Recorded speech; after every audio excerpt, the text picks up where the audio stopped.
আসসালামু আলাইকুম। প্রিয় শিক্ষার্থী, আশা করি সকলেই ভালো আছো। ফিনান্স বেসিক অনলাইন ধারাবাহিক ক্লাসে সকলকে স্বাগতম। আজকে আমরা যে বিষয়টি নিয়ে আলোচনা করব সেটা হচ্ছে ঝুঁকি ও মুনাফার হার। তো আমরা ঝুঁকি এবং মুনাফার হার এটার মধ্যে আসলে কি কি বিষয়গুলো আমাদের জানা দরকার এই অধ্যায়ে আমরা সেটা সম্পর্কে আগে জানবো। আমাদের এখানে দেখো, অধ্যায়ের নামটা লেখা আছে ঝুঁকি ও মুনাফার হার।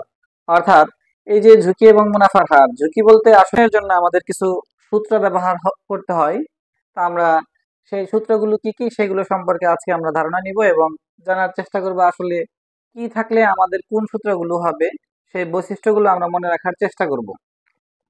তা আমরা এখানে দেখতে পাচ্ছি যে ঝুঁকি এবং মুনাফার হারের মধ্যে আমাদের যে বিষয়গুলো নির্ণয় করতে হয় সেটা হচ্ছে প্রত্যাশিত আয়ের হার, এরপর হচ্ছে আদর্শ বিচ্যুতি, আর হচ্ছে কি বিবেদান। এখন এই সূত্রগুলো সম্পর্কে আমরা একটু ধারণা নিব যে আসলে আমাদের কি কি সূত্র ব্যবহার করতে হবে। প্রথমে আমরা জেনে নিচ্ছি যে প্রত্যাশিত আয়ের হার, এইটার সূত্রটা কি হবে। বলা হয়েছে যে প্রত্যাশিত আয়ের হার, প্রত্যাশিত আয়ের হার,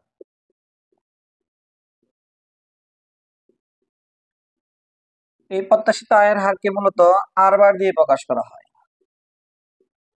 আর এটার সূত্রটা আমাদের হবে, উপরে হবে হচ্ছে সামেশন আর আই, আর নিচে হবে হচ্ছে এন। সামেশন আর আই বলতে এখানে বোঝানো হয়েছে যে আয়ের হারের সমষ্টি, আর এন হচ্ছে বছর সংখ্যা। অর্থাৎ আমাদের যদি কোনো প্রকল্পে বছর সংখ্যা এবং আয়ের হার দেওয়া থাকে তখন আমাদের প্রত্যাশিত আয়ের হারের এই সূত্রটা লিখতে হবে।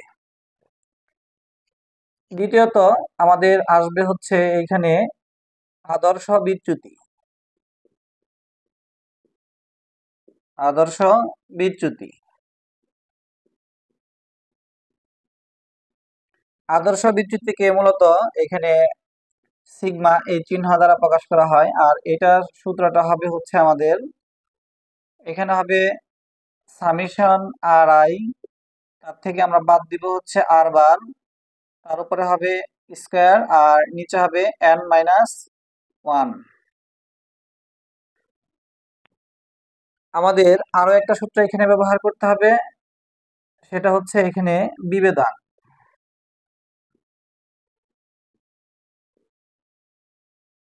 বা এটাকে সংক্ষেপে সিভি দিয়ে প্রকাশ করা হয়, অর্থাৎ কোএফিসিয়েন্ট অফ ভেরিয়েন্স।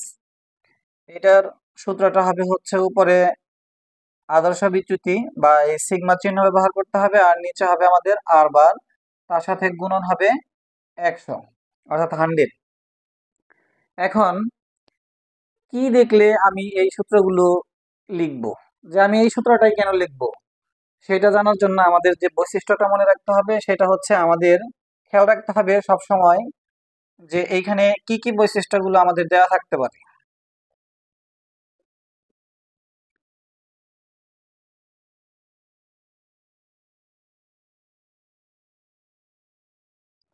আমাদের যে বৈশিষ্ট্যগুলো দেওয়া থাকবে সেখানে বছর,